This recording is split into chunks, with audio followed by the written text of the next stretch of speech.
বীরভূমের মারগ্রামে নৃশংস কাণ্ড ভিলেজ পুলিশের। যুবকের মুখে নিষিদ্ধ বাজি পুড়ে আগুন জ্বালিয়ে দেবার অভিযোগ। বীরভূমের মারগ্রামের চাঁদপাড়া গ্রামে এ নিয়ে তুমুল উত্তেজনা।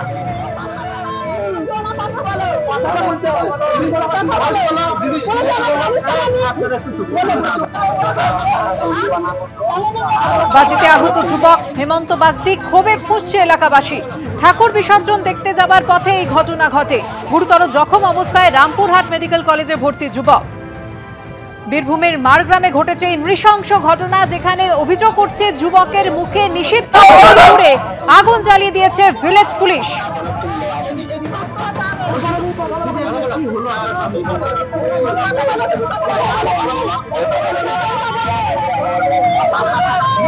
আমরা দুজনে ঠাকুর দেখে বেড়াচ্ছিলাম। সুজন আমার স্বামীর মুখ ধরে মুখ কুড়িয়ে বোম ভরে দিয়েছে মুখে। কোনটা মুখে? হ্যাঁ। আচ্ছা, আপনার পরিবারের প্রতি ওই সিভিকের কি কোনো ব্যক্তিগত আক্রোশ ছিল? না না, কোনো কিছু ছিল না। কেন এরকম করলো? তা কি করে জানবো কিছু করলো? তাই জানতাম।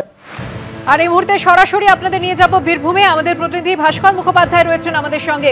ভাস্কর, হাসপাতালে ভর্তি যুবকের স্বাস্থ্য কেমন রয়েছে? চিকিৎসকরা কি বলছেন? অন্যদিকে কেন এই ঘটনা ঘটলো? ভিলেজ পুলিশ কেন এই যুবকের মুখে নিষিদ্ধ শব্দবাজি পুড়ে আগুন জ্বালিয়ে দিল?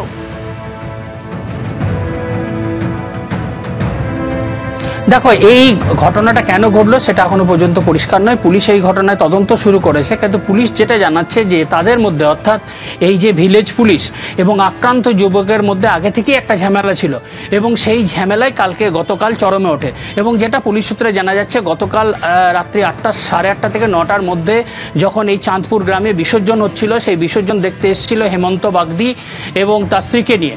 এবং সেই সময় এই ভিলেজ পুলিশ সজল মার্জিত সে সেখানেই ছিল। তার সঙ্গে কোনোভাবে একটা তর্কাতর্কি হয়, তারপরই সে একটি বোম হাতে নিয়ে সেটাতে তারপর তার মুখের মধ্যে ঢুকিয়ে দেয় বলে অভিযোগ। এবং সেখানে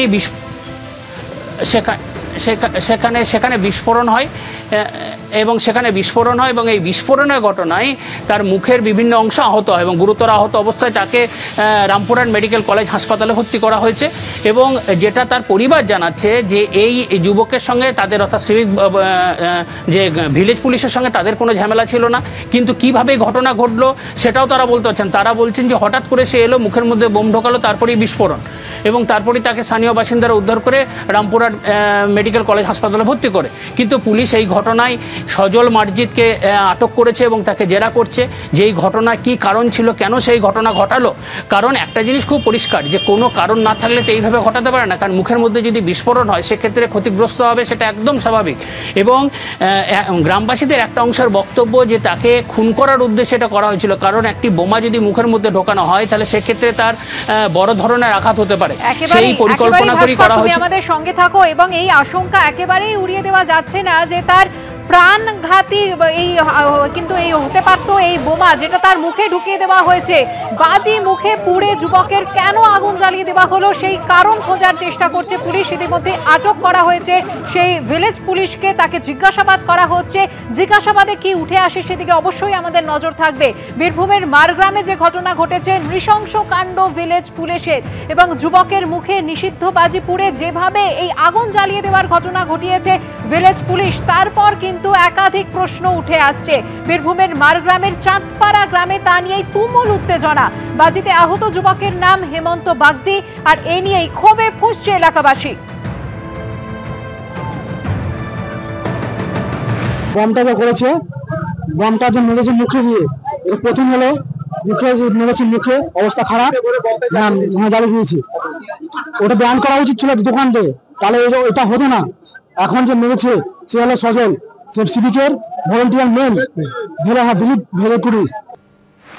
আরো একবার চলে যাব আমাদের প্রতিনিধি ভাস্কর মুখোপাধ্যায়ের কাছে। ভাস্কর, পুলিশের তরফ থেকে তো দাবি করা হচ্ছে নিষিদ্ধ বাজি নয়, সম্ভবত কালী পটকা ফেটেছে, কিন্তু যেটাই হোক না কেন প্রাণঘাতের কিন্তু একটা আশঙ্কা থেকেই যায়। প্রাণ চলে যেতে পারতো এই যুবকের, কেন ঘটলো এই ঘটনা?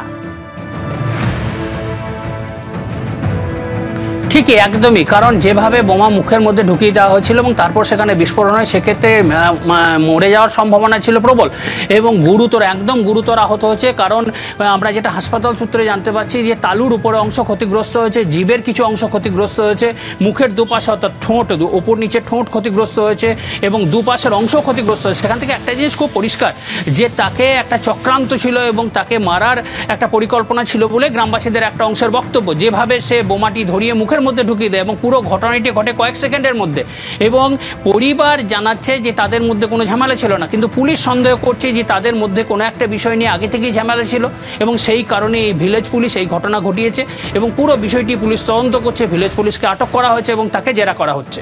ধন্যবাদ ভাস্কর। দশমীতে দক্ষিণবঙ্গ জুড়ে দফায় দফায় বৃষ্টি হয়েছে। আজ একাদশীতেও সমুদ্র তীরবর্তী এলাকায় অতি ভারী বৃষ্টির সম্ভাবনা রয়েছে। দক্ষিণবঙ্গের সমস্ত জেলাতেই বৃষ্টি হবে, তবে কিছুটা কমতে পারে বৃষ্টির পরিমাণ। এদিকে উত্তরবঙ্গে শুক্রবার থেকে ভারী দুর্যোগ জানালো আলিপুর আবহাওয়া দফতর।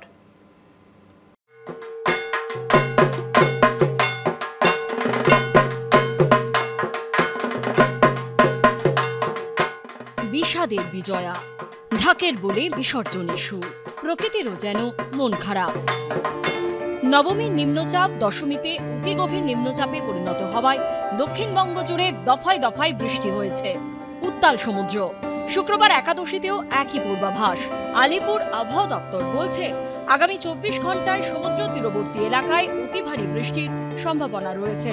উপকূলবর্তী এলাকায় ঘন্টায় সর্বোচ্চ 65 কিলোমিটার বেগে ঝোড়ো হাওয়া বইতে পারে। দক্ষিণবঙ্গের সমস্ত জেলাতেই বৃষ্টি হবে। কোথাও কোথাও অতি ভারী বৃষ্টিরও সতর্কতা রয়েছে। একাদশীতে ভারী থেকে অতি ভারী বৃষ্টির সম্ভাবনা রয়েছে দক্ষিণ 24 পরগনা, 2 মেদিনীপুর, ঝাড়গ্রামে। ভারী বৃষ্টি হতে পারে কলকাতা, উত্তর 24 পরগনা, হাওড়া, হুগলি, পূর্ব বর্ধমান, পশ্চিম বর্ধমান, বাঁকুড়া, মুর্শিদাবাদ, পুরুলিয়ায়। শনিবার অর্থাৎ দ্বাদশের দিন দক্ষিণবঙ্গের প্রায় সর্বোচ্চই বৃষ্টির পরিমাণ একটু কমতে পারে, তবে সেদিন ভারী বৃষ্টি হবে বীরভূম ও মুর্শিদাবাদে। প্রত্যাশিত গতির অভিমুখ এই ডাইরেকশন বরাবর, ল্যান্ডফলের পরেও এটা উত্তর উত্তর পশ্চিমের দিকে অগ্রসর হতে থাকবে। দক্ষিণবঙ্গের জন্য বিশেষ করে 2 থেকে 3 তারিখের মধ্যে প্রভাবটা বেশি থাকার সম্ভাবনা রয়েছে। ভারী বৃষ্টির সতর্কতা থাকছে দক্ষিণবঙ্গের জন্য বিশেষ করে 2 থেকে 3 তারিখের মধ্যে। উত্তরবঙ্গের উত্তরের জেলাগুলোতে ভারী থেকে অতি ভারী বৃষ্টির সতর্কতা থাকবে। 3 তারিখে কলকাতা পার্শ্ববর্তী অঞ্চলে মেনলি মাঝারি ধরনের বৃষ্টিপাতের সম্ভাবনা থাকবে। অন্যদিকে উত্তরবঙ্গে একাদশী থেকে 3 দিন বাড়বে বৃষ্টি। আবহাওয়া দপ্তরের পূর্বাভাস, শুক্রবার ভারী থেকে অতি ভারী বৃষ্টি হবে দার্জিলিং, জলপাইগুড়ি, আলিপুরদুয়ারে। ভারী বৃষ্টির সম্ভাবনা রয়েছে কালিম্পং, উত্তর দিনাজপুর ও কোচবিহারে। শনিবার দ্বাদশের দিন উত্তরবঙ্গে বৃষ্টির পরিমাণ আরও বাড়তে পারে। দার্জিলিং, কালিম্পং, জলপাইগুড়ি, আলিপুরদুয়ার, কোচবিহার ও উত্তর দিনাজপুরে ভারী থেকে অতি ভারী বৃষ্টির সতর্কতা রয়েছে। ভারী বৃষ্টির সম্ভাবনা রয়েছে মালদা, দক্ষিণ দিনাজপুরে। উত্তরবঙ্গের নদীগুলোতেও জলস্তর বাড়ার সম্ভাবনা থাকবে। উত্তরবঙ্গে আরেকটা বড় সম্ভাবনা থাকে, যেটা হচ্ছে আমাদের ভূমিধস হওয়ার সম্ভাবনা থাকবে, যার জন্যে ট্রাফিক রাস্তা, যেটা আমাদের যোগাযোগ ব্যবস্থার অনেক সময় বন্ধ হয়ে যায়, সেটা সম্ভাবনা থাকবে। তবে দশমীর তুলনায় একাদশীতে বৃষ্টির পরিমাণ দক্ষিণবঙ্গে কিছুটা কমবে বলে আবহাওয়া দপ্তর সূত্রে খবর। তা সত্ত্বেও পশ্চিমবঙ্গ ও উড়িষ্যা উপকূল বরাবর মৎস্যজীবীদের শনিবার সকাল পর্যন্ত সমুদ্রে যেতে নিষেধ করেছে আবহাওয়া দপ্তর। সোমবার লক্ষ্মী পুজোর দিন উত্তরবঙ্গে বৃষ্টির পরিমাণ কিছুটা কমতে পারে। ঝিলং করঞ্জাই ও অর্ণব মুখোপাধ্যায়ের রিপোর্ট, এবিপি আনন্দ।